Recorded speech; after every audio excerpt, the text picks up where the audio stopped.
Buongiorno, buongiorno da Focus TG. Tanta cronaca anche oggi, una finta badante, una finta infermiera che avvelenava gli anziani a Breganze, poi una finta colf che derubava 6 famiglie, sgominata una banda di albanesi a Padova che faceva furti a raffica. Ma andiamo in diretta a Venezia, sta parlando il presidente Luca Zaia durante la conferenza stampa per gli auguri natalizi ai giornalisti. Sentiamo. Banca Ifis dice: queste Olimpiadi portano 5 miliardi e 300 milioni di euro e gli scagliona anche rispetto alle fasi. Pensate che solo la fase post Olimpiadi Banca Ifis la valuta 1 miliardo e 100 milioni di euro, perché dice che arriveranno sul nostro territorio almeno 2 milioni di visitatori per le Olimpiadi, ma ci sarà un afflato di gente che vorrà tornare e di gente che vorrà venire che non c'è venuta.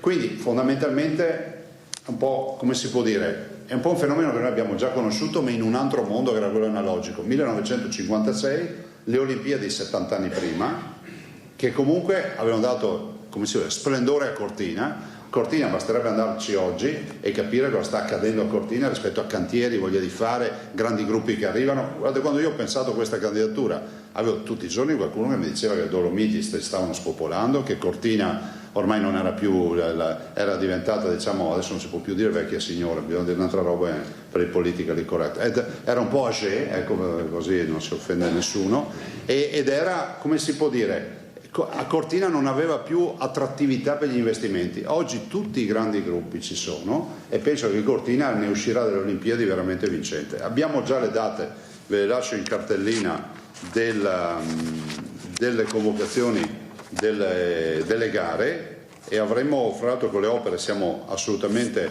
ben messi. Vi dico solo che le Olimpiadi per noi valgono 1 miliardo e 800 milioni di euro di risorse che portiamo a casa, che se non avessimo avuto le Olimpiadi non avremmo portato a casa. Questa è una magia, cioè io 1,8 miliardi a Cortina e dintorni non li avrei mai potuti investire. Villaggio olimpico, Medal Plaza, tradotto in soldoni significa il trampolino, quindi il restauro del trampolino si vuole 10 milioni di euro, e poi un anfiteatro naturale per fare la Medal Plaza, cioè la zona premiazioni, ma poi resterà per i concerti, per gli eventi, c'è una roba all'aperto molto bella. Cortina Olympic Stadium, Cortina Sliding Center, che è il Bob, che fra l'altro siamo più avanti del cronoprogramma. A marzo dovremo fare la prima prova, da un po' dei dati che ho sentito. La pista Olimpia della Tofana, l'Arena di Verona, 20 milioni di euro, sarà il primo monumento di quel rango, che è l'unico, accessibile alla disabilità, accessibile a tutti i livelli, 20 milioni di euro. Chi trova 20 milioni? Allora, questo era il presidente Zaia. Il presidente Zaia a Cabalbi ha rivolto gli auguri ai giornalisti, alla stampa, è la giornata degli auguri a Cabalbi, ma ovviamente anche l'occasione per affrontare tanti temi. Qui stava parlando della grande opportunità delle Olimpiadi invernali del 2026 con tutta la giunta regionale schierata. Ma torneremo di nuovo ovviamente a Cabalbi perché oggi Zaia parlerà di autonomia, parlerà anche della sentenza probabilmente in arrivo per le 18, la sentenza Open Arms con Matteo Salvini che rischia 6 anni di carcere, per cui il presidente Zaia probabilmente commenterà anche questo, il processo al vice premier della Lega. Però andiamo alla cronaca e vediamo un gravissimo fatto accaduto a Breganze. È stata scoperta e arrestata una finta infermiera che assisteva gli anziani e li avvelenava. Potrebbe essere stata responsabile di un omicidio. Sentiamo Luisa Bertini.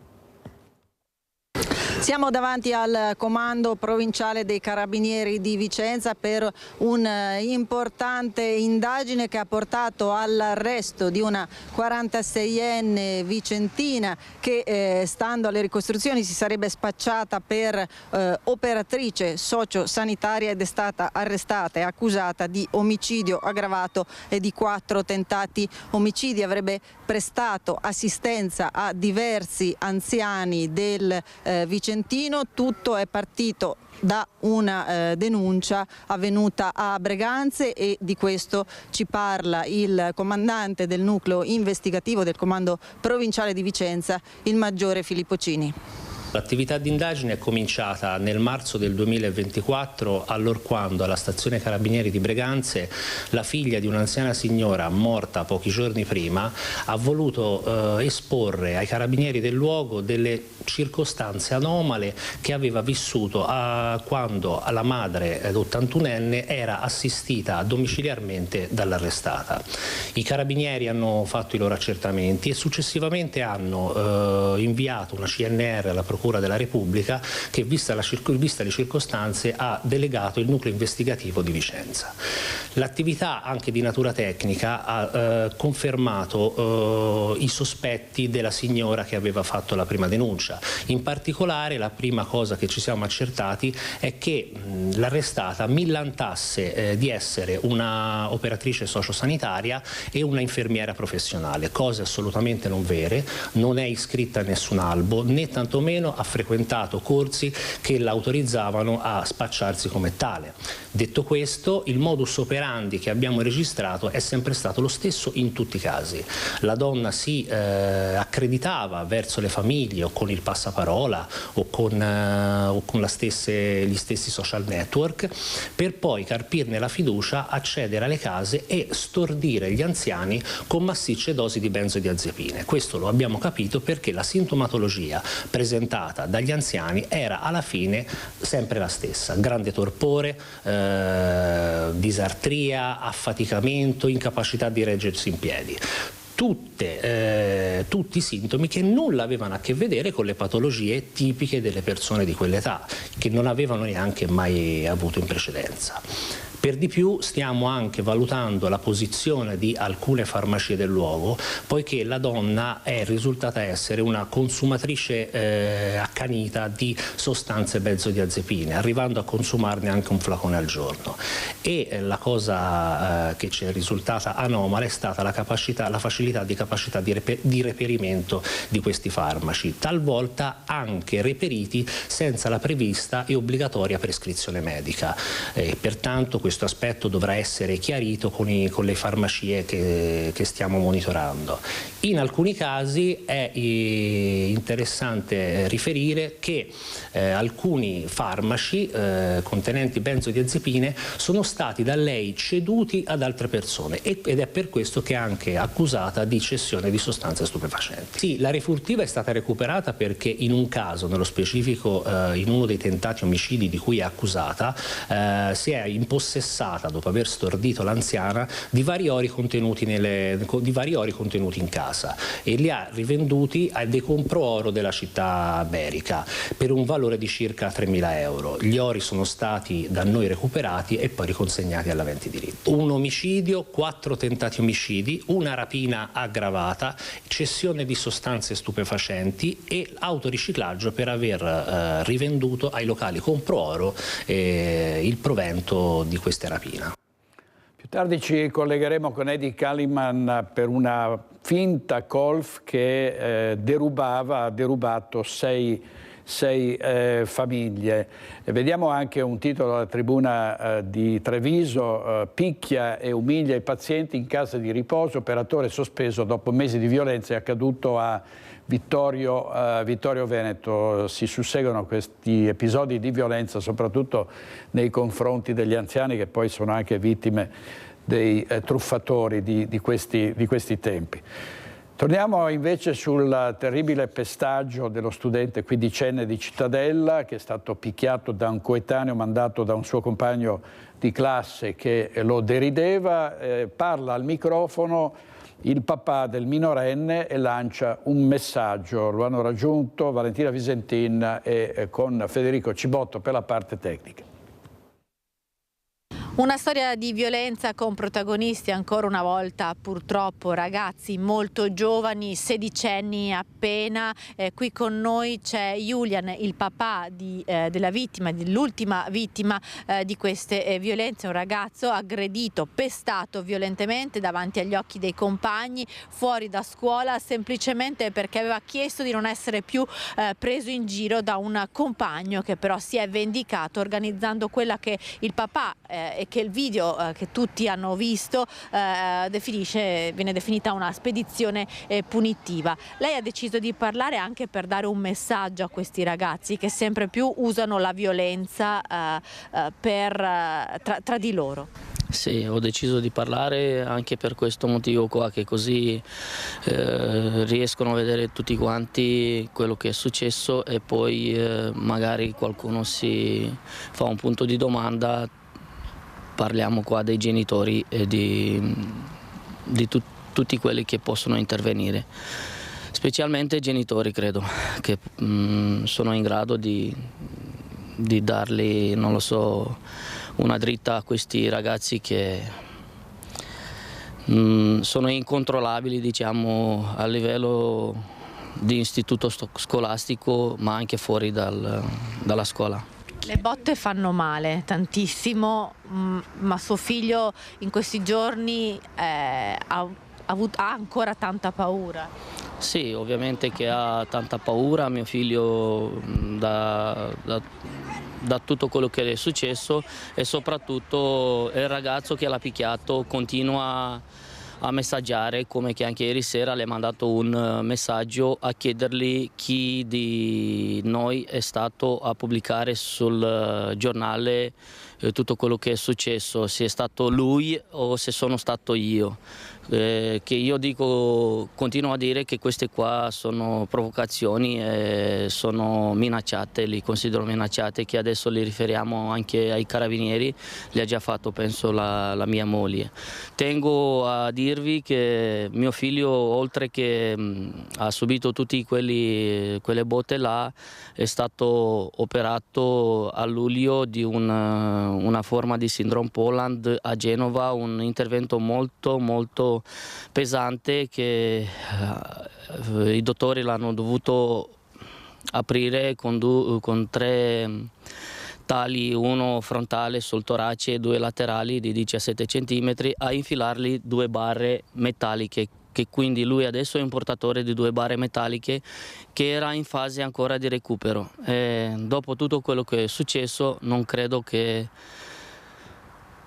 dovrebbe passarci liscia questi ragazzi qua, che adesso ho deciso di non fermarmi più, di andare avanti. Lei sta facendo tutto questo per suo figlio, perché certo. non è giusto Sì. che debba avere paura di andare a scuola. Sì, certo, non dovrebbe avere paura, che noi ovviamente siamo stranieri anche noi, siamo rumeni con la cittadinanza, ma siamo venuti qua per lavorare, per avere i figli educati. Anche noi stessi che siamo venuti da giovani abbiamo ricevuto una buona educazione da questo paese e non vogliamo tornare all'indietro da dove siamo partiti. Per cui sto dicendo questo anche a quelli che hanno fatto male al mio figlio, non lo so, di provare a parlare con questi ragazzi qua, che non succeda più queste robe qua, perché a farsi avanti e a fare la legge con le proprie mani siamo capaci tutti quanti e nessuno di noi non credo che ha paura, però non è la giustizia, non si fa così, la giustizia lo deve fare gli agenti competenti e le persone competenti, non noi tra di noi, che non siamo in guerra, qua siamo sui paesi civilizzati. Questo è un messaggio molto importante. Un altro messaggio che credo sia giusto dare è anche quello di non essere indifferenti, perché lei ci tiene a ribadire anche che c'è stata molta indifferenza non solo da parte dei compagni ma anche di alcuni testimoni che hanno assistito alla scena. Sì, in differenza di quelli che hanno assistito, soprattutto sulle riprese video si vede che ci sono anche i conducenti autisti dei pullman, che loro sono adulti, sono maggiorenni, non sono minorenni e non hanno intervenuto né loro e neanche i compagni, che erano, penso, abbastanza, erano in 200, erano tantissimi e nessuno non ha avuto il coraggio di intervenire. Qualcuno di loro dicendo che hanno paura di questi tunisini qua, che forse ci sono anche muniti di armi, coltelli, pistole, diceva qualcuno di loro. Grazie Giulian, e speriamo proprio che queste cose non accadano più a nessun ragazzo e che nessun ragazzo debba aver paura di andare a scuola e paura di essere picchiato da un suo coetaneo. Grazie molte a Valentina Visentin, fatti che inqualificabili, ecco, dire riprovevoli è fin troppo poco. Ci vogliono provvedimenti seri, drastici nei confronti dei bulli che commettono questi reati. E restiamo sul versante della violenza, restiamo a Padova, perché è stata sgominata una banda specializzata nei furti in appartamento. Ce ne sono a decine ogni giorno in Veneto, un bottino ingente di oltre €500.000, quello che è stato recuperato dalle forze dell'ordine. Sentiamo Francesco Rattai. Quello che state guardando è il bottino di una banda di ladri specializzata in furti in casa. È ingente il materiale recuperato nelle basi di questi malviventi originari dell'Albania. La polizia di Padova è riuscita ad arrestare il capobanda, un 29enne, mentre gli altri 2 complici sono riusciti a fuggire alla cattura. 50 i furti in appartamento tra Veneto, Lombardia ed Emilia-Romagna. Il bottino recuperato in alcuni covi della banda ammonta ad oltre €500.000. L'indagine è iniziata lo scorso novembre, quando gli agenti padovani hanno individuato un'auto usata per compiere le razzie. Così è iniziata un'attività di pedinamento del veicolo e di analisi di dati tecnici ricavati da telecamere e lettori targhe di tutto il nord Italia, che hanno permesso di accertare una decina di episodi di furti, sempre ad opera di 3 albanesi. I poliziotti hanno poi ricostruito i movimenti degli indagati, uno dei quali è stato bloccato dalla squadra mobile di Padova in collaborazione con i colleghi della squadra mobile di Milano e di Bergamo in un appartamento ad Abbiategrasso nel Milanese, nel quale sono state trovate decine di oggetti rubati, 2 radio ed alcuni telefoni utilizzati per tenersi in contatto con i complici. Il giovane, 29 anni, ritenuto il capobanda, già pregiudicato per associazione per delinquere finalizzata alla commissione di furti in abitazione commessi tra il 2015 e il 2017, non risultava presente in Italia, celando il suo nascondiglio anche perché irregolare. Il secondo indagato, 45 anni, è fuggito alla cattura del blitz in appartamento a Bareggio, sempre nel Milanese, dove è stata trovata la sua compagna denunciata per ricettazione. Nella casa dell'uomo, anch'esso pregiudicato per furti in abitazione, commessi nel 2012 in Italia e nel 2015 in Belgio, è stata trovata una grossa fetta della refurtiva. È sfuggito alla cattura anche il terzo componente della banda, anch'egli con precedenti per furto. La polizia l'aveva intercettato nel bergamasco, ma non l'ha trovato al momento dell'irruzione nella casa dei parenti. I ladri in azione anche a Pero di Breda di Piave, a trovarseli davanti il proprietario della casa, minacciato con un bastone, gli hanno detto vogliamo oro e preziosi. I delinquenti hanno segato la cassaforte, provocando anche un principio di incendio. A parlare la figlia della vittima. Ieri sera mio papà, tornando dal lavoro a casa, si è trovato 3-4 ladri davanti, diciamo, mentre stavano derubando casa nostra. Francesco Marenco, papà di Elena, si trova faccia a faccia con i ladri quando in via Vittoria Pero di Breda di Piave non sono nemmeno le 6 della sera. È appena rientrato da lavoro Francesco, il tempo di scendere dall'auto e vivere attimi di autentico terrore. Gli hanno puntato una torcia contro, quindi quando puntano una luce completamente al buio tu vedi niente. E dopodiché lui ha detto che mentre si stava avvicinando una quarta persona è balzata da questa finestra qua, dalla prima finestra che si vede, è balzata giù. Il proprietario di casa urla, a questo punto i ladri gli rispondono, sono parzialmente travisati, parlano un italiano stentato, l'accento è dell'est Europa. Gli hanno detto solo che cercavano oro e preziosi, dopodiché con un bastone l'hanno circa minacciato, ma solo un ragazzo, che parlavano italiano anche tra di loro, ma non un italiano perfetto. E mentre lo minacciava con il bastone cosa gli dice? Gli ha detto te lo do giù per la testa, ma dopodiché un altro l'ha preso e sono scappati via. Dopo le minacce gli uomini si danno alla fuga nei campi, dietro di loro la devastazione, i segni delle scarpe sulle pareti, le camere a soqquadro, ma soprattutto la cassaforte a muro che si trova in una delle camere da letto, è qui che viene usato con ogni probabilità un flessibile.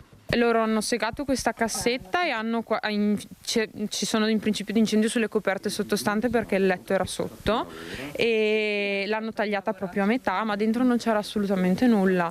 Il principio di incendio viene domato dagli stessi ladri con una giacca, ladri che forse hanno anche fatto del male a uno dei due anziani cani che si trovano in casa. Molto probabilmente magari per farlo stare in silenzio gli avranno dato un pestone, una botta, perché zoppicava ieri sera, adesso sta già meglio. Resta lo shock per un incontro ravvicinato. Francesco, che la figlia Elena descrive come l'uomo più pacifico al mondo, ha messo un'ascia vicino al letto. Più che altro la sua paura non è stata tanto su di lui, perché magari lui è più vecchio, dice io so gestirlo, ma se c'eri te in casa, comunque la sua compagna o sui suoi figli, cioè più paura di noi che ci facciano qualcosa che non su lui stesso. Però comunque quando una persona ti entra in casa, A, non è mai piacevole, B, non ti senti più sicura. Nel mirino è finita anche un'altra abitazione, sempre in via Vittoria, dove i raid periodicamente si susseguono. Questa signora ha subito un furto nel 2019, da allora non esce più la sera. Disperata perché appunto tutte queste case a contatto con natura così sono più esposte. Servizio di Christian Arboit, adesso rivediamo il servizio di Eddie Kaliman sui due coniugi che sono stati aggrediti nel loro patrimonio in casa a Conegliano. Erano usciti un'ora, si sono visti portare via tutto. Vabbè, questa qui era la mamma mia, pesa, questa qui era la porta, vedi? Tagliata completamente. Il rientro a casa al forte odore di ferro e di bruciato, le stanze messe completamente a soqquadro. Sono ancora increduli e sotto shock i coniugi Marchetti. I ladri hanno fatto visita nella loro abitazione in via De Nicola a Conegliano poco prima di cena. È entrato in casa alle 5:30 di sera, per poi uscire subito perché sono venuto a ritirare il telefono che avevo dimenticato. Alle 7:20, meno un quarto, sono rientrato e a quell'ora là il disastro. Infatti ho fermato mia moglie anche fuori perché a vedere quello che c'era era una roba da spararsi sinceramente. E poi la paura è anche, pensando stanotte, pensavo se fossi rientrato un'ora prima, mezz'ora prima, mentre stavano tagliando eccetera, come sarebbe andata? Ed è quello che resta della cassaforte dei coniugi dove custodivano i ricordi di una vita. Entrati indisturbati dalla finestra che dà sulla strada e accuratamente richiusa per non destare sospetti nel vicinato, si sono diretti poi nello studio dove hanno agito con il flessibile e setacciato il resto della casa senza dimenticare nessun cassetto. Il sospetto che avessero con sé anche un metal detector. Qui c'era il disastro, per terra c'era tutto nero, il muro, tutto quanto. L'ho fatto nella camera con le biancherie, tutto fuori, che ti senti umiliata dentro. Io non ero capace di andare a letto stanotte. La sensazione è quella di non essere al sicuro in casa propria. Ho rubato della nostra vita tutto, nel senso che sono ricordi, quegli ori, per l'amor di Dio, non sono dei figli della mamma, papà suo, della mamma del papà mio. Più di 7.000 euro il bottino dei ladri, ma difficile quantificare l'esatto valore di ciò che è stato rubato, dalle fedi di matrimonio ai soldi per i regali di Natale dei nipoti, tutto messo dentro una federa di un cuscino e poi portata via. C'è mica rabbia, non ho rabbia assolutamente. C'è una delusione proprio perché a un certo punto c'è gente che lavora una vita, in 5 minuti ti trovi senza niente di tutta la vita e quello o quelle persone che hanno approfittato delle tue cose se la godono, ma non mi interessa per questo, ma è la sicurezza che manca di vivere in casa tua. Non è accettabile una cosa di questo genere. Allora adesso andiamo a Bassano del Grappa, perché con l'entrata in vigore del nuovo codice della strada, dove è stato dato un giro di vite su molte violazioni del codice, andiamo a sentire Vanessa Banzato in diretta col comandante della polizia locale, perché pare ci sia una pioggia di multe, è vero Vanessa? Buongiorno a te direttore e a tutte le persone che ci stanno seguendo. Una pioggia di multe a livello provinciale, così è stato registrato in questa quasi settimana di entrata in vigore del nuovo codice della strada. Anche se leggermente in controtendenza, Bassano del Grappa pare abbia intensificato, sì è vero, i controlli, ma pare che questo nuovo codice abbia un po' spaventato forse gli automobilisti, vero comandante? Come Giovanni Favaretto, il comandante della polizia locale dell'Unione Montana del Bassanese. Quasi una sorpresa il vedere come nel resto della provincia siano piovute letteralmente le multe a chi non rispettava questo nuovo codice, soprattutto per una violazione del tasso alcolico assunto, e invece a Bassano pare che almeno finora... Sì, finora l'unica pioggia è stata quella di ieri, per fortuna. In realtà sì, abbiamo fatto un sacco di controlli, ho disposto servizi ad hoc, soprattutto di repressione dell'uso del cellulare, del passaggio con il rosso, ma per il momento insomma dai, l'esito è stato inaspettatamente favorevole, quindi presumo che l'effetto deterrente voluto dal legislatore ha sortito l'effetto sperato. Ecco, lei ha detto che avete intensificato i controlli non soltanto notturni, ma anche serali notturni, ma anche proprio durante la giornata. Assolutamente, sì, anche questa mattina una pattuglia alla quale appunto ho disposto un controllo serrato sull'uso del cellulare, ma per il momento non ho notizie sconfortanti. Vogliamo ricordare brevissimamente quali sono i principali cambiamenti che sono stati disposti? I principali cambiamenti, quelli più dirompenti, sono stati in materia di uso del cellulare, perché è stata inasprita pesantemente la sanzione portandola a 250 €, 8 punti di decurtazione e la sospensione della patente. Altre novità sono state introdotte in materia di sospensione breve della patente anche per chi passa con il rosso, per chi non usa la cintura, per chi non fa uso dei sistemi di ritenuta per i bambini, per le norme sulla precedenza. Novità importanti, ma queste le vedremo nel lungo periodo, sono quelle relative alla guida in stato di ebbrezza in caso di condanna. Perché dice? Perché chi verrà condannato per la guida in stato di ebbrezza avrà una patente limitata, nel senso che dovrà avere tasso zero e installare l'alcol lock sulla macchina. Che sarebbe? Che è un dispositivo che blocca sostanzialmente l'accensione del veicolo. Esatto. Riesce a bloccarlo, si va a interferire con l'accensione del veicolo nel caso in cui chi si pone alla guida dopo la condanna abbia comunque assunto sostanze alcoliche. Quindi davvero c'è un'attenzione massima, perché sappiamo benissimo, abbiamo visto anche nelle varie pubblicità progresso che vengono divulgate anche nelle emittenti a livello nazionale, come l'auto, se guidata in stato di ebbrezza magari con anche l'assunzione di sostanze stupefacenti, diventi davvero un'arma. Auto, ma non solo l'auto, perché per esempio anche per quanto riguarda i tanto contestati monopattini la situazione si è inasprita anche qui. Sì, si è inasprita, hanno introdotto l'obbligo del casco anche per i maggiorenni, cosa che prima non era obbligatorio. Devo dire che su questo fronte anche qui a Bassano, complice un po' il tempo, il meteo, le condizioni meteo, la circolazione di monopattini si è ridotta ultimamente. Per aspettare l'estate, quindi primavera-estate? Sì, aspettiamo la primavera-estate. Io vedo anche in treno quando arrivo al mattino, prima era pieno di pendolari col monopattino, adesso non ce n'è più uno.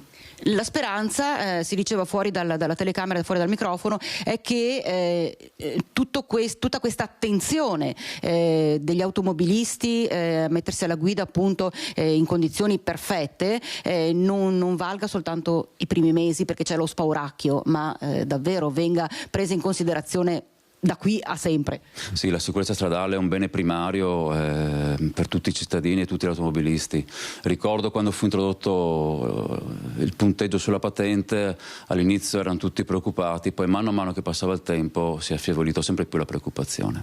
Insomma, abbiamo sentito massima attenzione da parte delle forze dell'ordine su tutto il territorio comunale, nello specifico a Bassano del Grappa. Insomma, direttore, speriamo davvero che questo giro di vite che è stato dato per chi si mette alla guida delle auto soprattutto davvero possa servire a limitare i troppi incidenti stradali che si sono verificati anche negli ultimi tempi. Ti ricevo la linea.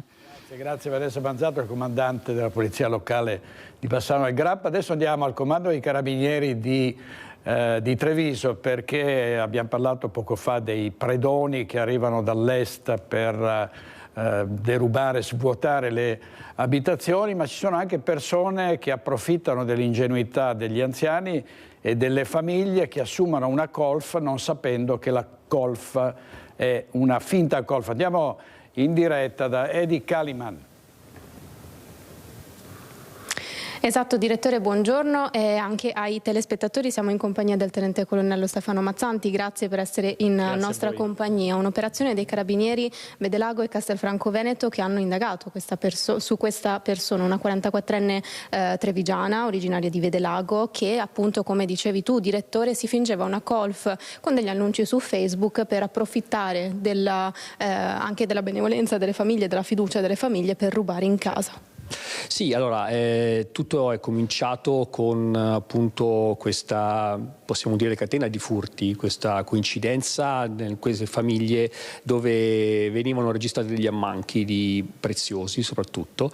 I carabinieri della compagnia di Castelfranco, in particolare della stazione di Strana, hanno cominciato a verificare che su Facebook c'era questa donna che si proponeva come collaboratrice domestica, e le circostanze portavano appunto al fatto che ogni volta che questa si presentava come diciamo periodi di prova, in quelle circostanze sparivano degli oggetti preziosi. Oggetti preziosi, ma anche denaro? Sì, denaro e in alcune occasioni anche piccoli elettrodomestici, tant'è vero che nella perquisizione poi che è stata fatta dai militari dell'Arma su delega della Procura della Repubblica abbiamo rinvenuto anche dei piccoli elettrodomestici che erano stati rubati proprio a una coppia di coniugi che l'avevano avuta come prova. Quante famiglie sono state coinvolte? Ma in totale al momento risultano 6 famiglie, però abbiamo acquisito anche delle foto, perché poi gli oggetti venivano rivenduti in dei compro-oro, dai quali risulta che potrebbero esserci anche altre persone coinvolte. Quindi più di 6 famiglie, più di 6 nuclei familiari? Diciamo di sì, potrebbe essere anche qualche persona in più coinvolta. Dalle prime stime, quanto è l'ammontare della refurtiva? Allora, presso i compro-oro abbiamo recuperato 2.000 euro circa di roba, parliamo chiaramente di oggetti in oro. Stimiamo che dalle fotografie ci possono essere altri 5.000 oggetti di valore sempre preziosi, e potremmo arrivare anche a una 10.000 euro.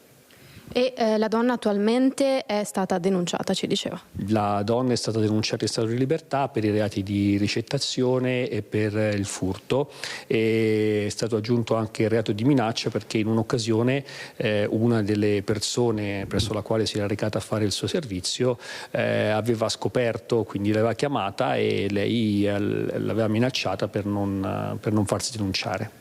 Ascolti, visto che siamo anche nel periodo delle feste natalizie, un appello anche alle persone a prestare sempre più attenzione a questo tipo di annunci, giusto? Sì, allora sicuramente questi annunci sono sempre, come dire, capziosi, perché approfittano poi anche del periodo natalizio, del periodo di bisogno in cui le persone possono magari pensare di spendere qualcosa di meno per questo tipo di servizio. Il nostro consiglio è sempre quello di rivolgersi ad agenzie specializzate, a persone specializzate, perché poi sono comunque, oltre ad essere competenti, anche sicure sotto un profilo professionale. Direttore, da Treviso questo è quanto, con Michele Zanette, ringraziando il comandante, ti restituisco la linea. Grazie molte al comandante Edi Kaliman, a Michele Zanette per la parte tecnica. Torniamo a Venezia, dove sta intervenendo il presidente Zaia ai saluti alla stampa per gli auguri natalizi. Vediamo, sentiamo. Laura Berlignani, Partito di Padova. Ciao. Volevo dirle, nel 2022 a Pontida lei disse che l'attuazione o meno dell'autonomia può mettere in discussione anche il governo. La pensa ancora così alla guida di un referendum forse che potrebbe sancire la fine di questa autonomia? Intanto il referendum è l'istituto democratico, quindi va rispettato. Tanto vedremo di capire se ci sarà il referendum. Dopodiché anche qui ho visto gente scandalizzarsi perché ho detto beh, sarà un problema loro trovarsi i voti, no? Avete proposto il referendum, vi troverete i voti per sostenere il no alla legge Calderoli. In democrazia funziona così, c'è un piccolo particolare quorum, ma guardate che il referendum del Veneto del 2017, il 22 ottobre, hanno esattamente fatto così, hanno detto di non andare a votare. E sapete qual è la prova? Andate a vedere cosa è accaduto, che tutti quelli che sono andati a votare, la quasi totalità, ha votato per il sì, solo che noi abbiamo passato il quorum, siamo arrivati al 57%. Se il no supera il quorum a livello nazionale vuol dire che la maggioranza dei cittadini è per il no. Noi restiamo per il sì, però restiamo per il fatto che l'autonomia per noi è una sfida. Guardate, mi spiace citarmi, io chiudo il mio libro dicendo l'autonomia la fai per scelta o la fai per necessità, o la dovremmo fare per necessità, pagina 169, ed è esattamente così. L'autonomia è una riforma, ma questo paese non ha paura dell'autonomia, ha paura delle riforme. Cosa faremo fra qualche settimana con la riforma sul federalismo fiscale? Cosa faremo con le altre riforme? Allora, se la dovremmo fare per necessità, vuol dire che se usciamo dal concetto di autonomia magari saremo costretti ad affrontare una stagione di riforme per forza, magari anche in maniera aggressiva. Cioè, questo vuol dire fare un'autonomia per necessità. Poi se guardate l'estremo non sarà quello italiano, la Grecia l'ha dovuta fare per necessità, si è beccata la troica. Cioè, allora o guardiamo in faccia la realtà o continuiamo a fare, il Gattopardo, l'avete letto, no, il Gattopardo, confermo che a fine Altro? Presidente, buongiorno, sono Michele Galvan dell'ANSA. Ciao. La collega De Gazzettino ha in parte anticipato quella che doveva essere la mia domanda, però io cerco di completarla. Che arrivati? No, rimaniamo sull'autonomia e la rivoluzione necessaria. Ecco, è indubbio però che negli ultimi mesi, con gli interventi prima della consulta e adesso appunto quello della Corte di Cassazione, è calata un po' un'area di incertezza sul percorso dell'autonomia, giusto? Quindi la legge Calderoli rimane legge, non cambia nulla, però ecco, le volevo chiedere sul piano personale, proprio personale come Luca Zaia, lei che ha investito molti di questi anni della sua attività politica verso questo obiettivo, no? Un obiettivo che è diventato quasi mitologico, qual è il sentimento che prevale in lei in questo momento? Ma guarda, l'ho detto nel video, non abbiamo mai avuto una strada in discesa, mai. Pensa che siamo partiti con un referendum che il giorno dopo ce l'ha impugnato. Siamo finiti in Corte Costituzionale dal giugno 2014 al luglio 2015. Poi la Corte ha dato ragione a noi e quelli che ci hanno impugnato il referendum, che governavano questo Paese, che sono gli stessi di quelli che oggi impugnano ancora, ci hanno vietato l'uso della tessera elettorale. Cioè, una porcheria in un Paese democratico, per far credere ai cittadini che quello non era un referendum vero. Noi veneti non abbiamo il timbro sulla tessera elettorale di una sola elezione, che è quel referendum. E poi ancora ricorsi al TAR hanno fatto fino all'ultimo giorno prima del referendum, e poi ancora Ungheria. Però guarda, io sono sempre convinto che alla fine il bene prevale sul male, e siccome le narrazioni sull'autonomia sono vergognose, prima o poi qualcuno paga il conto di queste narrazioni vergognose. Se siamo convinti che il mantenimento dello status quo, se sono convinti che il mantenimento dello status quo sia la salvezza di questo Paese, io verrò annoverato tra quelli che comunque la pensavano diversamente. E quindi vado avanti per la mia strada. Dopodiché, adesso mi spiace dirvelo così che poi gli vado di traverso il panettone a qualcuno, nella Costituzione non c'è scritto che bisogna fare una legge per fare l'autonomia. Mi fermo qui.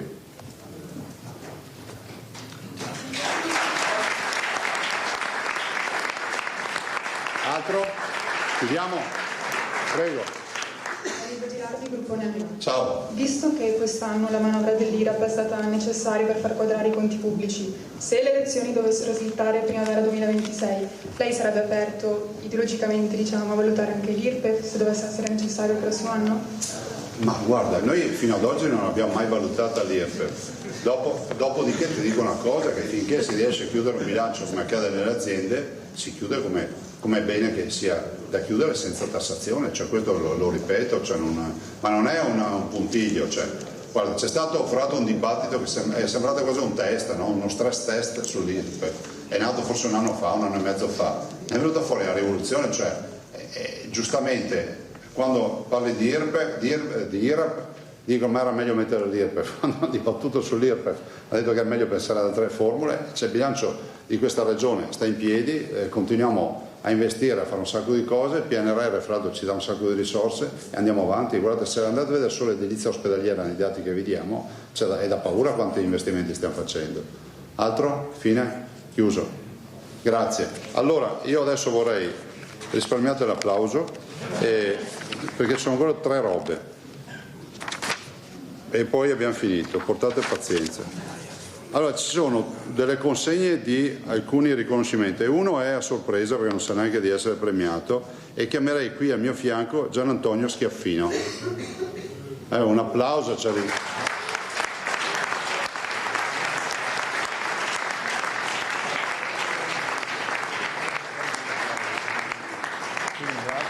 Spero che non si commuova perché non sapeva niente. Allora, Gian Antonio Schiaffino, colonna e storia del giornalismo veneto. Gian Antonio Schiaffino, classe del 39, sempre presente a tutte le conferenze stampa, se manca chiamiamo casa, giornalista, pubblicista, cronista veneziano dal 2016 e presidente della delegazione veneziana dell'Unione Cattolica della Stampa Italiana, UCSI, fondato da Insomma, il premio a Gian Antonio Schiaffino, un decano del giornalismo, durante i saluti del Presidente Zaia alla stampa a Cabalbia a Venezia. Adesso andiamo a Treviso perché stasera è prevista per le 18 la sentenza Open Arms contro Salvini, il vice premier della Lega, che è stato accusato di sequestro di persona per non aver fatto scendere dei migranti dalla Open Arms. Lucio Zanato con Riccardo Barbisan, vice segretario regionale della Lega. A te Lucio. Buongiorno direttore, buongiorno ai telespettatori di Rete Veneta. Sì, stiamo commentando l'attesa perché qui si sta attendendo la sentenza prevista per le 18. Lei è in contatto con Palermo, ma non solo. Che atmosfera si sente all'interno dei vari luoghi della Lega, quindi ad esempio in Lombardia, ad esempio e nelle altre sedi? È un'atmosfera carica di attesa, è un'atmosfera anche di serena speranza, che sono le cose che cerchiamo di leggere dalle dichiarazioni dell'avvocato Buongiorno, che può essere la persona che più può immaginare come possa andare l'intera vicenda. Certo che c'è un sentimento di appunto grande attesa, grande incertezza e trepidazione per quello che sarà la sentenza delle 18 circa. Comunque un processo politico per voi? Per noi sì, un processo politico che è nato in Parlamento da una denuncia di Lega Ambiente, mi pare di ricordare, quindi figlia di un clima sbagliato su un tema che invece dovrebbe unire tutti, che è la sicurezza dei nostri confini e il fatto che in Italia non si entra senza permesso di entrare. Quindi è uno scontro tra magistratura e politica o uno scontro tra una visione del mondo e un altro? È lo scontro tra una parte della politica e un'altra parte della politica, in questo caso molto probabilmente, devo dire, sostenuta da una parte della magistratura. Ecco, in caso di condanna siete pronti a scendere in piazza? Siamo pronti a fare tutto quello che ci dirà e ci chiederà Matteo Salvini, ma la prima cosa sarà la nostra solidarietà umana, la nostra vicinanza, e dall'altro cercheremo di capire cosa sarà meglio fare per dimostrare all'Italia che un uomo non può andare in galera perché ha fatto ciò che il mandato popolare gli ha chiesto. Sarebbe l'unico caso di politico in Italia che va in galera perché ha fatto quello che gli hanno chiesto i cittadini. In caso di condanna ci sarà un passo indietro del segretario o non cambierà nulla all'interno della Lega? Non credo proprio, lui mi pare che lo abbia anche già dichiarato nei giorni scorsi, nessun passo indietro, si tratterebbe eventualmente di una condanna di primo grado e quindi non vi sarebbe neanche la necessità di fare un passo indietro. Grazie, linea allo studio. Grazie molte a Riccardo Barbisan e a Lucio Zanato. Mi spiace, mi sta andando via la voce, purtroppo. Vediamo però sulla manovra in Consiglio regionale. C'è stato uno scontro tra Lega e Forza Italia sull'IRAP e Villanova e Flavio Tosi in particolare si sono scontrati. Il presidente Zaia ha tentato così di calmare gli animi, ma la tensione resta altissima. Però ricordiamoci di una cosa, questo è uno strappo politico che nasce fuori da questo Consiglio. È uno strappo politico che non è nato in queste settimane di bilancio, è nato in estate con attacchi quotidiani nei confronti della nostra amministrazione, nei confronti della sanità, della pedemontana, dell'autonomia, quindi non prendiamoci in giro. Non lo nomina mai, ma è a Flavio Tosi, numero 1 degli Azzurri in Veneto, che Alberto Villanova, capogruppo dei leghisti, dedica la parte politicamente più forte della sua dichiarazione di voto prima dell'approvazione del bilancio di previsione 2025-2027, la ferita che si è aperta con l'ammutinamento dei forzisti usciti dall'aula del Ferrofini per non votare l'aumento dell'IRAP non può non avere conseguenze. Che a mio parere, per quello che posso contare, non può passare senza che ci siano degli strascichi anche in futuro. Risponde a stretto giro Flavio Tosi, l'attacco è frontale. Villanova non fa altro che confermare la sua arroganza, che contraddistingue le conseguenze, spetta casomai parlarne ad Alberto Stefani e a Luca Zaia, non certo a Villanova. Lui strilla, ma poi le decisioni non le può prendere lui. A mio avviso non ce ne saranno per il semplice motivo che noi non abbiamo né assessorati, quindi non è che possono togliersi un assessorato che non ci ha mai dato, né presidenze di commissione, cioè noi non facciamo parte del governo regionale, abbiamo sempre portato i voti, come si suol dire in gergo, a gratis. Ma se Villanova sembra mettere in dubbio l'asse con Forza Italia, Tosi la puntella. Quindi manteniamo la nostra fedeltà a questo governo regionale, sapendo che fra un anno ci ripresenteremo tutti assieme. Oggi in regia ci sono Tony Esposito e Andrea Basso. Torniamo sul ragazzo picchiato da un bullo davanti a scuola nell'indifferenza totale dei compagni. Vediamo uno dei tanti titoli che sono usciti. Prima di entrare in classe viene pestato dai bulli, ripreso con il cellulare. Il video finisce sui social. Abbiamo fatto sentire una lunga intervista al padre del ragazzo picchiato da parte di Valentina Visentini. Adesso torniamoci per sentire anche l'intervento dei sindaci di Cittadella e di San Giorgio in Bosco.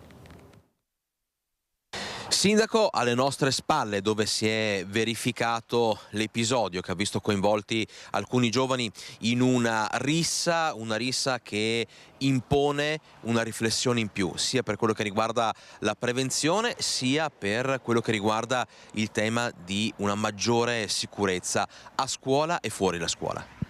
Purtroppo sì, è un fatto grave, un fatto che vede una lite dove sono venuti alle mani in maniera anche pesante due ragazzi, soprattutto uno ha subito un'aggressione molto pesante.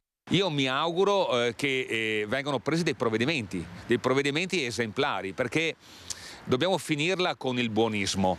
Anche se sono dei ragazzi minorenni, è giusto che si cominci a tracciare una linea netta nel distinguere quello che è giusto e quello che è sbagliato. A breve verranno installate delle telecamere in modo da avere un controllo da remoto, ma soprattutto anche il registrare quello che accade durante tutta la giornata. Sulla questione è intervenuto anche il sindaco di San Giorgio in Bosco. Dispiace per colui il quale ha subito questo atto da condannare con fermezza, dispiace anche per colui il quale ha fatto violenza nei confronti di un coetaneo. Sono due espressioni di un malessere che dobbiamo curare e con grande attenzione, con grande impegno, con grandi investimenti. Vi dicevamo che è stata sgominata una gang di ladri albanesi a Padova. Sentiamo il commento del questore Odorisio. Sì, sono dei professionisti, quindi in un contesto dove praticamente diciamo, si fa fatica ad arrivare a fine mese, qua si tratta di gente che praticamente fa incetta per centinaia di migliaia di euro, se non per milioni. Sono dei diciamo, gravati con precedenti specifici, associazione a delinquere, sono irregolari e quindi continuano poi a commettere questi reati, quindi ci sono più aspetti dove con il nostro intervento abbiamo posto fine quantomeno a questo gruppo. Probabilmente ci sono altri, noi ci siamo e continueremo a fare sia prevenzione che repressione. Ecco, il cerchio si stringe sui 2 fuggitivi. Li stiamo attivamente ricercati, quantomeno sono stati messi in condizione di non commettere ulteriori furti, essendo ormai prossimi al periodo natalizio, dove quindi maggiormente abbiamo un'ascesa di questi reati. Quantomeno abbiamo disarticolato e bloccato una cellula particolarmente attiva. Una fiaccolata ieri sera a Riese Pio X in ricordo di Vanessa Ballan, uccisa un anno fa nella sua abitazione insieme al bimbo che portava in grembo. Francesca Bozza. Siamo qua oggi uniti nel ricordo di Vanessa, a un anno dalla sua tragica scomparsa. Vanessa era una donna speciale, era una figlia, era una madre, era una compagna ed era un'amica. Con il suo sorriso e la sua forza illuminava chiunque la incontrasse. Centinaia di candele accese a ricordare quella luce che rappresentava Vanessa per tutti coloro che hanno avuto la fortuna di conoscerla. C'erano gli amici, i cittadini di Riese e Castelfranco e naturalmente i genitori Stefano e Roberta, il fratello Nicola e il compagno. Una fiaccolata ad un anno dal femminicidio della mamma di 26 anni, uccisa nella sua abitazione insieme al bimbo che portava in grembo. Nel suo nome ci impegniamo a combattere ogni forma di violenza, ad educare, a proteggere e a creare una società dove nessuna persona debba mai più subire ciò che ha subito lei, ha aggiunto Andrea Tranquillin. La sua vita ci è stata strappata in modo crudele e ingiusto, ma oggi vogliamo che il suo nome non sia solo un simbolo di dolore, ed è per questo che siamo qui, ma come le luci che abbiamo appena acceso sia un faro di speranza e di cambiamento per questa società. I vice sindaci di Riese e Castelfranco hanno ringraziato le tante persone presenti, nonostante la pioggia e il freddo. Non abbiamo voluto fare un evento, ma solo un momento informale, un momento che si è incentrato non nella spettacolarizzazione, come molto spesso in vari ambiti succede sempre di più, ma vogliamo che sia un momento informale. Eravamo abituati o sentivamo eventi simili in paesi lontani. Ahimè non è così. Si tratta di un fenomeno che ci sta colpendo sempre più da vicino, e quindi io in primis come donna e anche come assessore alle pari opportunità, perché ho anche questa delega con la quale Commissione stiamo lavorando molto in tutto, perché si cerchi di fare qualcosa. Rivolgiamo un grande abbraccio alla famiglia, ma soprattutto a Vanessa, perché quello che è capitato sia, e lo dico a voce alta, l'ultima volta che capita una cosa del genere. È stato poi il momento della riflessione attraverso alcune frasi lette dai presenti. Se io non voglio, tu non puoi, anche se sei il mio tipo, anche se prima mi andava, ma poi ho cambiato idea, anche se ho bevuto troppo, anche se non ti ho detto di no, ma nemmeno sì, anche se lavoriamo bene insieme, anche se ho messo la minigonna, anche se ti ho invitato a salire, anche se siamo stati insieme tanti anni, anche se ti ho detto ti amo, anche se sei più forte di me, anche se non sto gridando. Se tu non vuoi, io non posso, anche se sono il tuo capo, anche se non mi hai detto no, anche se ci divertiamo assieme, anche se non stai urlando, anche se mi hai detto che ti piaccio, anche se mi hai sorriso, anche se mi hai invitato a salire, anche se questa sera eri vestita così sexy, anche se sei ubriaca, anche se stiamo insieme da sempre, anche se facciamo tutto insieme. Se tu non vuoi, io non posso. La fiaccolata è poi proseguita in silenzio verso la chiesa dove Don Giorgio Piva ha celebrato la messa.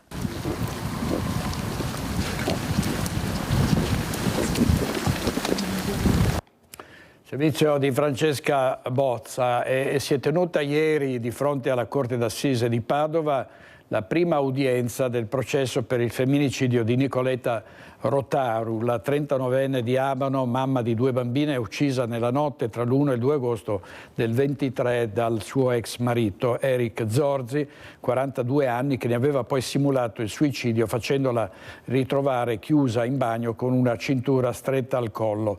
Per 7 mesi tutti avevano creduto a questa versione fino a quando non è stato ritrovato e ascoltato, grazie alle legali della famiglia Rotaro, l'audio del telefono della vittima che aveva registrato tutta la notte dell'omicidio. Sembra un film dell'orrore. Nella prima udienza sono stati ascoltati i testimoni intervenuti la notte del ritrovamento del corpo di Nicoleta, i medici del SUEM che ne avevano constatato la morte, che avevano rilevato che la cintura non era attaccata a nulla, e poi i carabinieri che già altre volte erano intervenuti per le liti frequenti tra i coniugi. È stato trovato agonizzante vicino a Porta Padova, a Cittadella, Roberto Giaretta, 67 anni, è morto dopo 3 mesi, fatale la botta alla testa e le fratture. Le sue condizioni erano parse fin da subito disperate. Dopo 3 mesi di agonia sono finite le speranze per Roberto Giaretta, 67enne di Cittadella, ritrovato lo scorso 13 settembre agonizzante sotto le mura all'altezza di Porta Padova. I funerali sono stati celebrati questa mattina nel Duomo di Cittadella. L'uomo era stato ritrovato agonizzante e incosciente a terra dopo essere andato a fare la sua passeggiata quotidiana con il cane. La moglie aveva fatto anche un appello attraverso i social, chiedendo a chiunque avesse visto qualcosa di farsi avanti per ricostruire quanto accaduto al marito. Fatali per Roberto Giaretta la botta alla testa che aveva provocato un trauma cranico importante e una frattura del femore della gamba sinistra. Adesso vediamo una vicenda che riguarda il sindaco di Spresiano, Marco Della Pietra. Attorno alle mura della stazione dei treni di Spresiano si sta consumando un vero e proprio scempio dei beni dello Stato, con la complicità del sindaco che ne permette l'imbrattamento, causando un brutto vedere da chi arriva da fuori, segno di indecorosa tenuta del territorio. Firmato Cittadini di Spresiano. È il contenuto dell'esposto arrivato via PEC all'indirizzo del sindaco Della Pietra. No, sono fortemente infastidito, ma anche perché non ti firmi Cittadini di Spresiano. Cittadini di Spresiano vuol dire tutto il paese. Io, guardate, ho avuto manifestazioni di stima e di gioia e continuo a averne riguardo quei graffiti. Per cui, ecco, firmati alcuni cittadini oppure scrivi nome e cognome, che è anche più facile, così sappiamo chi siete e magari ci troviamo qua e facciamo 2 chiacchiere assieme. Lo sfogo arriva direttamente dal sindaco, che si è affidato ai social per denunciare quanto accaduto. Un attacco sferrato non tanto al primo cittadino, dice, quanto a un progetto di riqualificazione del territorio. Dovrebbe essere capito il progetto, lì c'è una progettualità in atto. Noi abbiamo chiesto alle Ferrovie dello Stato se potevamo utilizzare i loro muri per fare questo tipo di street art. Chi ha fatto questi lavori è un noto artista del settore che gratuitamente si è messo a disposizione, ma no, tutto ciò è prodromico a una progettualità che inizierà con il prossimo anno per i nostri giovani che volessero avvicinarsi a questo tipo di arte per appunto dare sfogo alla loro creatività. L'invito del sindaco resta quello di contattarlo. Poi onestamente da sindaco la cosa che un po' mi infastidisce, lo si faccia in forma anonima. Farlo così secondo me insomma è poco dignitoso e non dico che nasconda una malafede di fondo, però anche sì. C'è un momento musicale, no, credo che sia finito proprio adesso, a Venezia c'è stato un concerto con ragazze che ballavano, per cui andiamo avanti con la cronaca. C'è stato il tentato omicidio in via Castelmenardo, un ragazzo che è stato colpito con un corcio di bottiglia, è ancora in gravissime condizioni all'ospedale Cafoncello di Treviso. Sono scattate le perquisizioni a casa di 8 dei 10 giovanissimi coinvolti nell'aggressione del 22enne. Intanto la polemica sulla sicurezza in città continua. Il blitz è scattato alle prime luci dell'alba. Dalla questura sono partite le volanti dirette nelle abitazioni dei giovanissimi coinvolti nell'aggressione e nel tentato omicidio del 22enne, tuttora ricoverato in prognosi riservata all'ospedale di Treviso. Gli uomini della squadra mobile hanno bussato alle porte delle famiglie. Si tratta di ragazzi tra i 16 e i 19 anni. 8 i decreti di perquisizione finalizzati a raccogliere elementi utili alle indagini sui gravi fatti di via Castelmenardo. Perquisizioni che avrebbero consentito di rafforzare gli elementi già raccolti dagli inquirenti durante le indagini, oltre ad avvalorare ulteriori indizi a carico dei minorenni coinvolti nell'aggressione. È passata una settimana dalla rissa in via Castelmenardo, 10 ad oggi giovani, per metà minori, indagati per reati che vanno dal tentato omicidio alla rapina. Un tema, quello delle baby gang e della violenza giovanile in città, che infiamma da giorni anche la politica.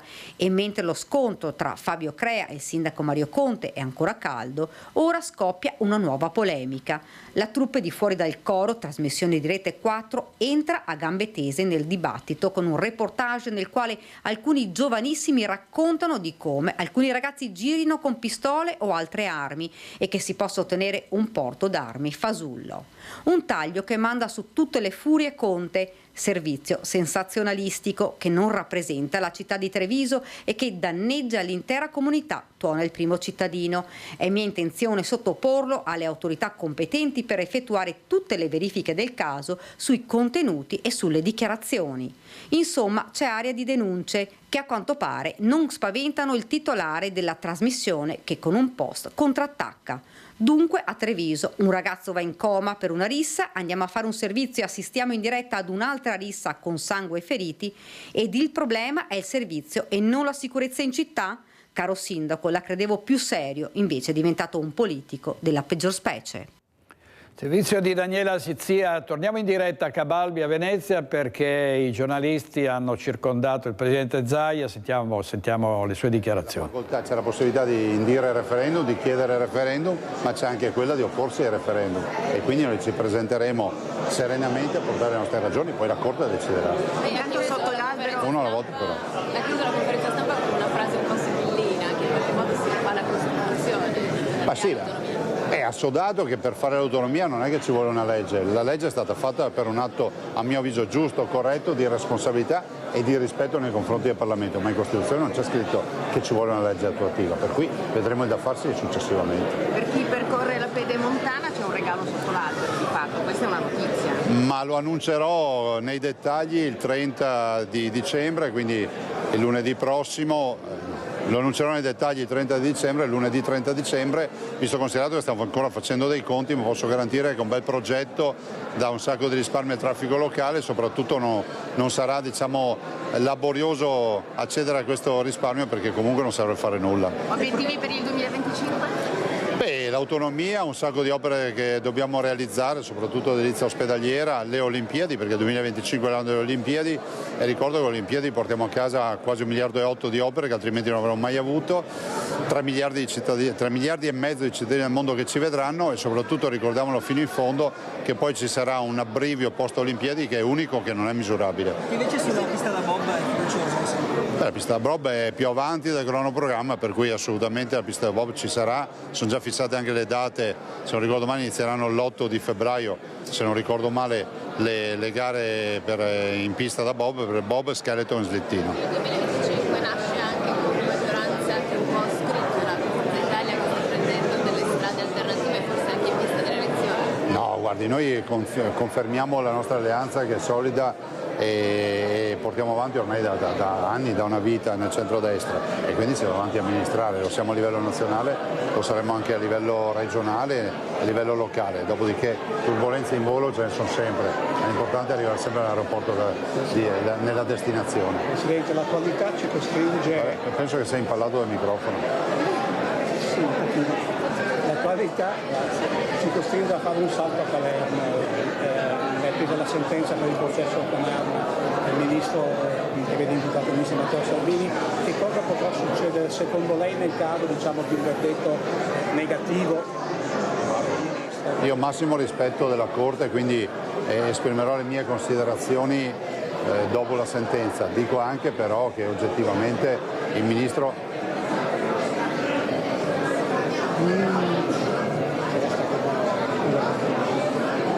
ovviamente le valutazioni si esprimono dopo l'eventuale... Non ce la fai?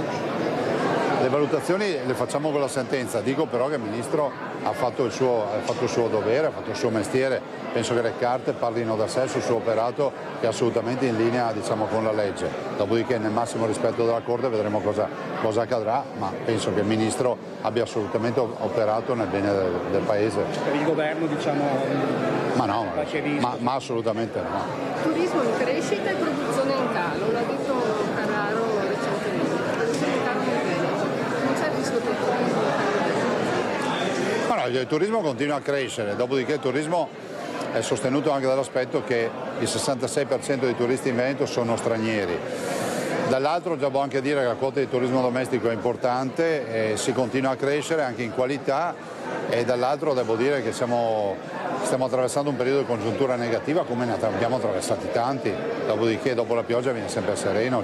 Io spero invece che il 2025 sia l'anno della pace, che finiscano i conflitti, non solo quello ucraino e quello medio orientale, ma i 60 conflitti di guerra nel mondo, e che si parli sempre di più di pace. Presidente, una parola sulle Olimpiadi e su Verona. Lei ha detto ci sono 20 milioni per l'Arena, che sarà un monumento unico, accessibile a tutti. Ma mi sento quasi di dire che dopo i romani, diciamo, l'intervento più grosso è quello che faremo con le Olimpiadi. 20 milioni di euro sono tanta roba, e penso che questo sia un riconoscimento a Verona a quello che è stato fatto con questa valorizzazione di questo monumento, che da altre parti in giro per il mondo non sono così valorizzati, di tenerlo ancora in vita, così bene in vita, e soprattutto per l'amore che io ho sempre dimostrato per Verona. E quando ho candidato, diciamo, il Veneto alle Olimpiadi di Cortina, ho pensato subito alla serata di chiusura delle Olimpiadi, all'apertura delle Paralimpiadi all'Arena di Verona, e sono convinto che questo ci ha premiati. Restando sempre nella nostra provincia, c'è il tema Intel che spesso e volentieri trattavamo qui in questi incontri.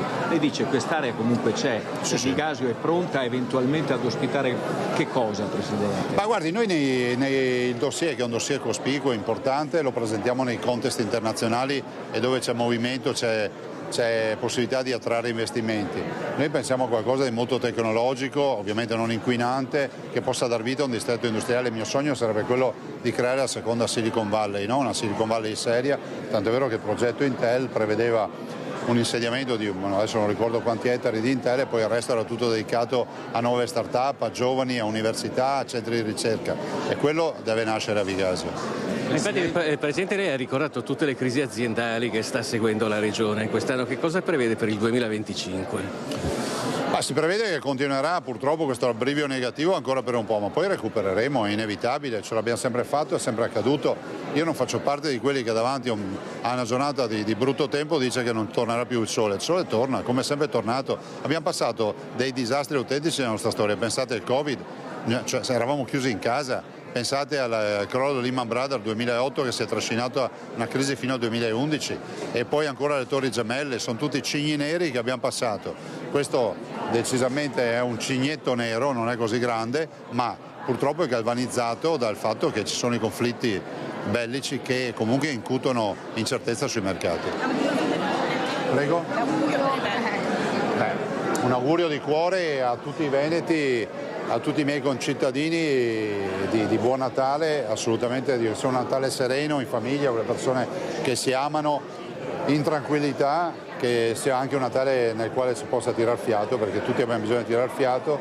E dall'altro lasciatemi fare un grande augurio a chi magari oggi non è perfettamente in salute, a tutti coloro che vivono condizioni di fragilità, e il mio augurio veramente di cuore a tutte queste persone è quello di riacquisire la salute che avevano prima di ammalarsi, e poi guardare al 2026 come un anno che ci doni la pace, che ci faccia riparlare di pace e non di guerra. 2025, stavo pensando. Scusate.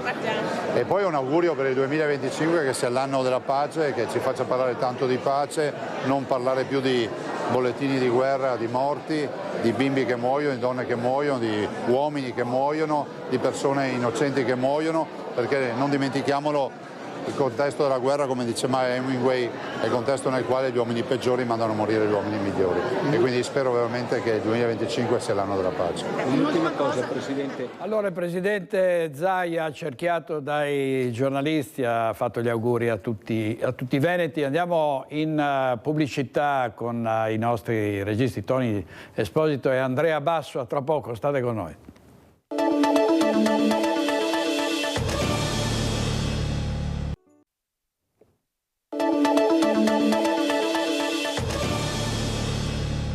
Lo dicevano prima, lo diceva anche il questore Odorisio, prima di Natale ci sono sempre aumenti di violenza, soprattutto di furti. Vediamo un'analisi del sindaco di Vicenza, un'analisi che sta facendo con i nuovi prefetto e questore appena arrivati in città, proprio per mettere più in sicurezza la città e la provincia durante le feste natalizie.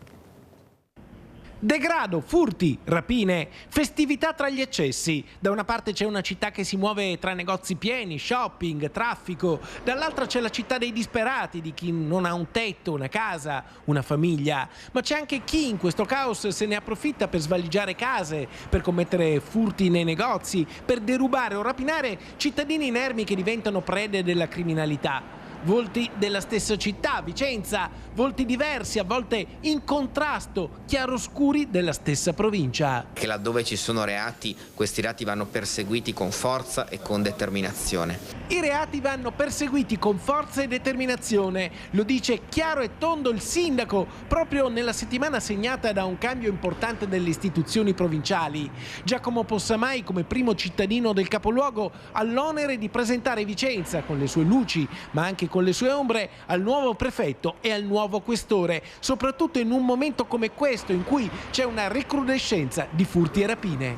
Stiamo assistendo, come tutti gli anni verso la fine dell'anno, con l'avvicinarsi delle feste natalizie, ma soprattutto con il buio che arriva prima, a una recrudescenza, un aumento di alcuni reati, penso le rapine o i furti in appartamento.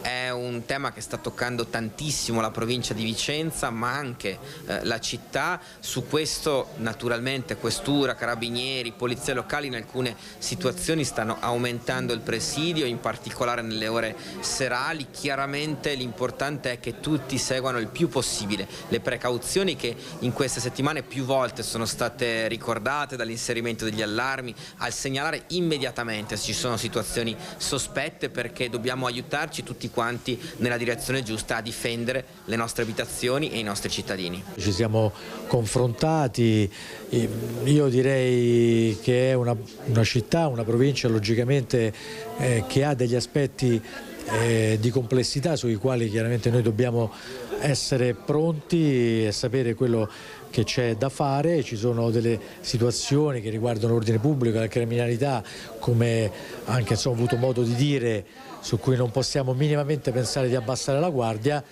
Però insomma credo che siamo pronti e idonei per fronteggiare queste problematiche. E il prefetto di Padova ha rivolto ai sindaci l'invito a emettere la cosiddetta ordinanza antivetro in occasione di manifestazioni e feste di piazza. Sentiamo Chiara Gaiani. Conto alla rovescia per le feste di Natale che portano vacanze e momenti di serenità, mentre nei centri storici, nei mercatini è corsa l'acquisto dei regali e degli alimenti per pranzi e cene in famiglia e con gli amici, in prefettura si è messo a punto il piano sicurezza. Saranno oltre 250 gli operatori delle forze dell'ordine impegnati a garantire che questo periodo trascorra nella serenità, pronti a intervenire in caso di emergenza. Potenziati i controlli nei centri storici, nelle aree dove si stanno svolgendo mercatini e manifestazioni o nelle chiese durante le celebrazioni liturgiche. Controlli mirati saranno compiuti anche nelle strutture ricettive, in quelle sanitarie, su strade e autostrade e nelle stazioni ferroviarie. Il prefetto, in vista delle manifestazioni, rivolge ai sindaci l'invito di adottare la cosiddetta ordinanza antivetro, che prevede il divieto di introdurre contenitori in vetro nelle aree dove sono previste manifestazioni. C'è una nuova legge che riguarda le chiusure di supermercati e altre attività durante le feste, Natale compreso. È giusto che il supermercato sia chiuso a Natale o nelle feste comandate perché i lavoratori possono restare a casa con le proprie famiglie? Per me sì, assolutamente. Supermercati e negozi chiusi a Capodanno, Pasqua, Primo Maggio, Ferragosto e soprattutto a Natale e Santo Stefano per consentire a chi lavora di curare interessi personali, familiari, religiosi e culturali. È l'ultima proposta di legge di Fratelli d'Italia che nasce qui a Nord-Est. Sì, ha senso, le feste passarle in famiglia oggettivamente è una buona cosa. Per me sarebbe giusto rimanere a casa i giorni di festa, poi chiaramente dipende dal tipo di attività che ognuno fa. Ho avuto un'esperienza di andare a Natale a Londra e non è tutto chiuso, non trova taxi, non trova nessuno. Basta con i turni di lavoro mentre tutti gli altri festeggiano. Per gli imprenditori che non dovessero rispettare questa regola previste multe anche di 12.000 euro. Dipende dal tipo di attività, oggettivamente se c'è un'attività che è essenziale è giusto che rimanga aperta. Escluse dall'obbligo di chiusura domenicale e festiva alcune tipologie di attività, tra le quali rivendite di alimenti, bevande, generi di monopolio, le aree di servizio lungo le autostrade, nelle stazioni ferroviarie, marittime ed aeroportuali e le rivendite di giornali, solo per citarne alcune. La proposta di legge va a modificare l'articolo 31 del decreto legge del 6 dicembre 2011, il cosiddetto decreto Salva Italia del governo Monti. E per Natale cosa farai tu? Lavorerai o sarai a casa? Lavoro. Ah, che lavoro fai se posso chiedere? Capostazione. No, io sono fortunata, sono a casa di riposo, quindi però sì, avrei dovuto lavorare, lavoro su turni, quindi... Quindi forse il prossimo provvedimento potrebbe riguardare anche voi? No, anche io lavoro per i trasporti aeroporto, quindi servizi essenziali, dunque nulla. No, non lavoro a Natale, assolutamente. Servizio di Anna Maria Parisi, adesso andiamo a Venezia per vedere qual è la situazione degli albergatori, grande richiesta di camere soprattutto a Capodanno. Per Venezia i giorni delle festività natalizie sono sempre stati un periodo dal punto di vista delle presenze turistiche non di altissima stagione. Comunque turisti e ospiti arriveranno in città da ogni parte del mondo già a partire da questo fine settimana. Irrinunciabile un passaggio in piazza San Marco e una foto vicino all'albero di Natale tutto illuminato. Il direttore dell'Associazione Veneziana Albergatori Claudio Scarpa racconta cosa ci dobbiamo aspettare dagli arrivi in città. Ci aspettiamo invece un aumento delle prenotazioni nel periodo che va dal 28 di dicembre fino al 3-4 gennaio, dovuto al Capodanno, perché Venezia è una delle grandi capitali del festeggiamento dell'anno nuovo. Il brindisi natalizio è anche occasione, come di consueto, di tirare le somme sull'andamento del 2024 che si sta concludendo. È stato un anno estremamente positivo, fatturati elevati, presenze in aumento, ma dall'altro lato possiamo anche dire che è positivo perché i progetti alberghieri che sono nati in questo periodo volgono tutti verso la qualità. Gli alberghi a 3 stelle passano a 4, quelli a 4 passano a 5, con una diminuzione delle stanze, una diminuzione dei posti letto. L'indotto procurato dagli hotel resta tutto in città, ricorda Scarpa. È un po' il nostro contributo alla battaglia contro l'overtourism, nel senso che noi cerchiamo di diminuire il numero dei clienti aumentando il fatturato e quindi questo va tutto a beneficio della città, ricordando che l'indotto degli alberghi rimane tutto qui sul territorio e quindi è evidente che maggiore il fatturato degli hotel, maggiore la ricchezza che producono, maggiore la ricchezza che viene spalmata sul territorio. E ovviamente c'è la corsa all'acquisto dei regali, vediamo come sta andando a Bassano del Grappa. Natale si avvicina a grandi passi ed è tempo di regali, di auguri, di rivedere vecchi amici e di ritornare in famiglia. Un calore che si spande fra le case e le vie del centro storico di Bassano. Bassano è già bella da sé, quindi non ha bisogno di queste cose. Però questo Natale è un qualcosa in più, le dona un'aria magica, si assapora tutte le essenze delle feste, la famiglia, gli amici, gli incontri. Ecco, adesso vado a incontrare un'amica per portarle un regalo. E come più bello, si passa un'ora qua a Bassano, è bello, poi si trova la gente, si dice una parola, Tutto bene. Io non sono tanto tecnologica, quindi io non prendo tramite internet e quindi il contatto con la gente è unico, ecco, il clima di Natale è favoloso. Insomma, Bassano sotto le feste ha una marcia in più. Ma la città è un gioiello dello scrigno di meraviglie del Veneto tutto l'anno e la sinergia fra istituzioni e tessuto commerciale è indispensabile. È bella tutto l'anno effettivamente, però in questo periodo in modo particolare la collaborazione che da anni abbiamo creato tra commercio, amministrazione, nonché anche musei civici e tutte comunque le altre realtà che sono attive all'interno della nostra città, si stringe questa collaborazione e vediamo che infatti le proposte sono molto importanti e aiutano sicuramente le persone, aiutano e invitano le persone comunque a recarsi nella nostra città perché trovano tutta una serie comunque di attività e di proposte veramente interessanti. Bassano, città da visitare, da vedere, da assaporare, ma soprattutto da vivere. La presenza è fondamentale, però notiamo anche che c'è proprio un interesse, un ritrovato interesse, diciamo, a vivere di nuovo certe esperienze. Di recente siamo andati a visitare con un nostro gruppo di associati l'ultima mostra presentata al museo e abbiamo visto come la partecipazione è importante, perché la gente in realtà ha bisogno di vedere, di toccare, di vivere certe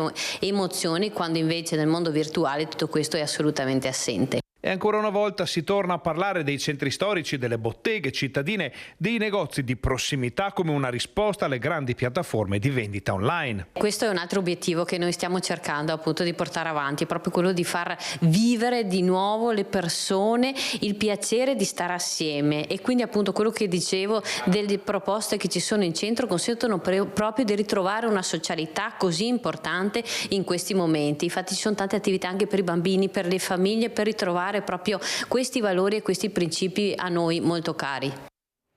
Andiamo in pubblicità e torniamo subito.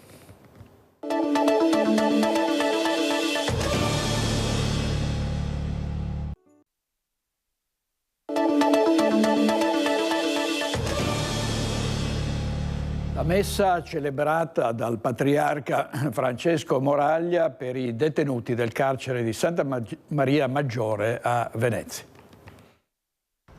Una fabbrica, l'ospedale e le carceri in questi giorni che ci separano dal Natale, il patriarca di Venezia, Monsignor Francesco Moraglia, ha voluto portare con il cuore la gioia e la speranza del Natale nei luoghi di marginalità e di maggior bisogno della città. Questa mattina ha celebrato l'Eucaristia nella casa circondariale di Santa Maria Maggiore a Venezia. Quella di stamattina per Monsignor Moraglia, insieme al cappellano del carcere, Don Massimo Cadamuro, è stato un momento di alta condivisione. Siamo chiamati a fare un po' una sintesi sull'uomo, sulla concretezza dell'uomo, sul fatto che l'uomo è al di là della posizione che occupa. Noi dovremmo riuscire ad abitare a Natale un po' queste realtà, perché queste realtà ci dicono veramente il senso di quello che è un camminare insieme. E un segno forte e concreto di speranza è anche il nuovo progetto di lavoro inclusivo realizzato dall'Osteria Serenissima con l'amministrazione penitenziaria, benedetto dal Patriarca e annunciato come una luce in imminenza del Natale. Alcuni detenuti già da 10 giorni lavorano regolarmente assunti da una cooperativa, rispondendo al telefono alle richieste e raccogliendo le prenotazioni per appuntamenti e visite mediche che arrivano dagli utenti al centro unico di prenotazione dell'URSS Serenissima. È un progetto che è nato come spesso capita, dalla convergenza tra le varie istituzioni. L'istituzione carceraria ci ha chiesto di mettere a disposizione qualche opportunità e naturalmente il CUP è un'opportunità facilmente praticabile perché si lavora da remoto. Unità di lavoro in più per i detenuti che come anche sta avvenendo in altre realtà come Padova potranno dare un servizio alla collettività attraverso il CUP, il Centro Unico di Prenotazione. È prevista per le 18 di questa sera la sentenza al processo contro Matteo Salvini, vice premier e ministro delle infrastrutture, per la vicenda Open Arms. Ricorderete, Salvini impedì lo sbarco di 147 migranti su questa nave spagnola perché sospettava che fossero dei terroristi, così disse all'epoca Salvini. È iniziato il processo, la sentenza alle 18. Oggi nell'aula bunker del Tribunale di Palermo Salvini ha detto: è una giornata bellissima, sono orgoglioso di quello che ho fatto, e si è mostrato ottimista. Ovviamente ne parleremo a Focus questa sera alle 21:20, quindi non vi perdete l'appuntamento. Grazie a tutti per averci seguito fin qui, grazie a Tony Esposito e Andrea Basso in regia, e ci vediamo stasera.